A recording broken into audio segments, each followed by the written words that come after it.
హరీష్ రావు గారు BRS party ఏదైతే నా మీద దుష్ప్రచారం చేయాలనుకుంటున్నారో అది ఏలేటి మహేశ్వర్ రెడ్డి గారి నోటి నుండి వస్తుంది, బీఆర్ఎస్ పేడ్ సోషల్ మీడియా నోటి నుండి వస్తుంది, ఆ తర్వాత కృష్ణారావు గారు లాంటి ఎమ్మెల్యేల నోటి నుండి వస్తుంది.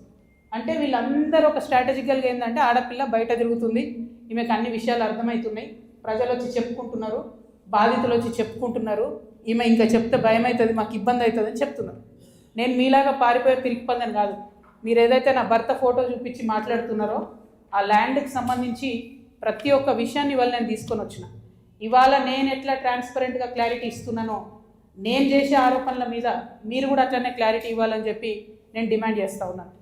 ముందుగా మీరు ఏదైతే కాపీ చూపిస్తున్నారో మా హస్బెండ్ది ఏవి రెడ్డి గారిది ఉన్నటువంటిది, అది 2 సర్వే నంబర్లకు సంబంధించినటువంటి ల్యాండ్.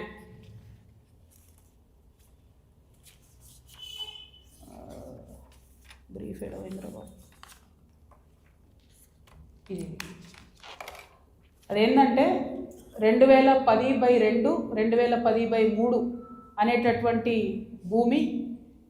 దీనికి 1975 నుండి కూడా ఈ భూమికి కంప్లీట్గా పట్టాలు ఉన్నాయి, దానికి పాస్బుక్లు ఉన్నాయి, కంప్లీట్గా ఇది ప్రైవేట్ ల్యాండ్. ఈ ప్రైవేట్ ల్యాండ్లో 4 వ్యక్తులు, 4 కొడుకులు, వాళ్ళకి మనిషి 4 ఎకరాలు వచ్చినాయి. ఈ మనిషి 4 ఎకరాలు వచ్చినటువంటి ఈ భూమిని అక్కడ ఒక కంపెనీ ఉంది, టేకంషా అనే కంపెనీ.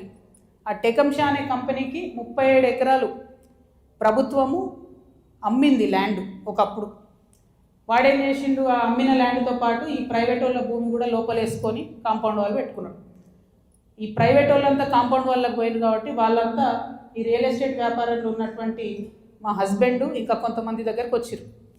ఈ 16 ఎకరాల భూమికి దాదాపు ఒక 20 మంది ఆ భూమిలో ఉన్నారు.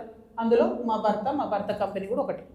ఇది మొత్తం ప్రైవేట్ ల్యాండ్ మాది, నువ్వెట్లా కాంపౌండ్ లోపల పెట్టుకుంటావు అని చెప్పి ఒక 9 ఏళ్ళు నడిచినట్టుంది ఈ డిస్ప్యూట్ నాకు తెలిసి. ఇది మా ల్యాండ్ అని వీళ్ళు, కాదని వాళ్ళు. ఫైనల్గా 2019లో లోక్ అదాలత్లో, ఇగో ఇది బీఆర్ఎస్ గవర్నమెంట్ ఇచ్చిన పాస్బుక్, అది ప్రైవేట్ ల్యాండ్ అని చెప్పి ఫైనల్గా లోక్ అదాలత్లో 2019లో ఈ టేకంషా అనే కంపెనీ ఈ 16 ఎకరాల ప్రైవేట్ పట్టా వీళ్ళందరూ కూడా కాంప్రమైజ్ అయింది. 2019లో ఎప్పుడైతే కాంప్రమైజ్ అయినరో ఆనాడే ఆ ల్యాండ్తో నాకు కానీ నా భర్తకు కానీ సంబంధం లేదు. ఆ పట్టేదారుల తరఫున ఉండి కొట్లాడినటువంటి మా భర్త గారు, వాళ్ళ ఫ్రెండ్స్, వాళ్ళ కంపెనీ అందరు కూడా ల్యాండ్ అమ్మేసి బయటకు వచ్చేసి.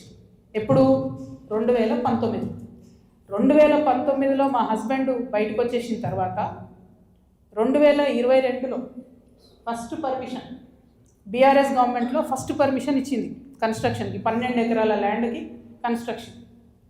మరి పట్టా భూమి అయితే ఎందుకు ఇచ్చారు పర్మిషన్? మరి అది గవర్నమెంట్ భూమి అయితే ఎందుకు ఇచ్చారు పర్మిషన్?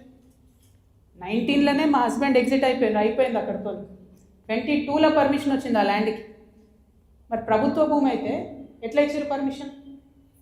సంతకం పెట్టింది ఎవరు? కేటీ రామారావు గారు. అంటే ఇప్పుడు మాధవరం కృష్ణారావు గారు ఏమంటుండు? కేటీ రామారావు గారు సంతకం పెట్టిండు అంటున్నా. కేటీ రామారావు గారు సంతకం తప్పంటుండా?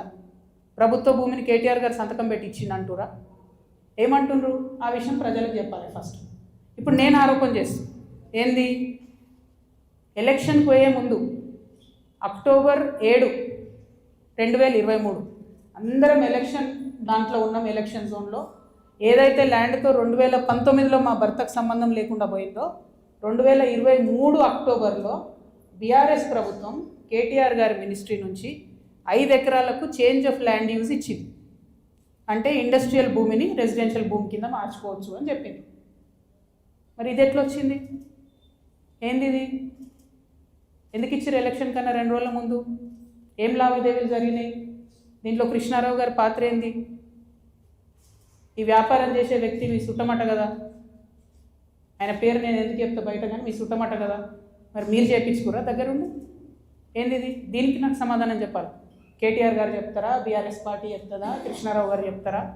దీనికి సమాధానం చెప్పాలి. ఎట్లా ఇస్తారు చేంజ్ ఆఫ్ ల్యాండ్ యూజ్? ఈ ల్యాండ్తో మాకు సంబంధమే లేదు. 5 ఎకరాలకు బీఆర్ఎస్ గవర్నమెంట్లో చేంజ్ ఆఫ్ ల్యాండ్ యూజ్ వస్తుంది. నిన్నగాక మొన్న 6 ఎకరాలకు కాంగ్రెస్ గవర్నమెంట్ కూడా అదే ల్యాండ్లో చేంజ్ ఆఫ్ ల్యాండ్ యూజ్ ఇచ్చింది. అంటే బీఆర్ఎస్ వాళ్ళు సపోర్ట్ చేసిన వ్యాపారవేత్తల్ని యాజ్ ఇట్ ఈస్గా కాంగ్రెస్ వాళ్ళు కూడా సపోర్ట్ చేస్తున్నారు.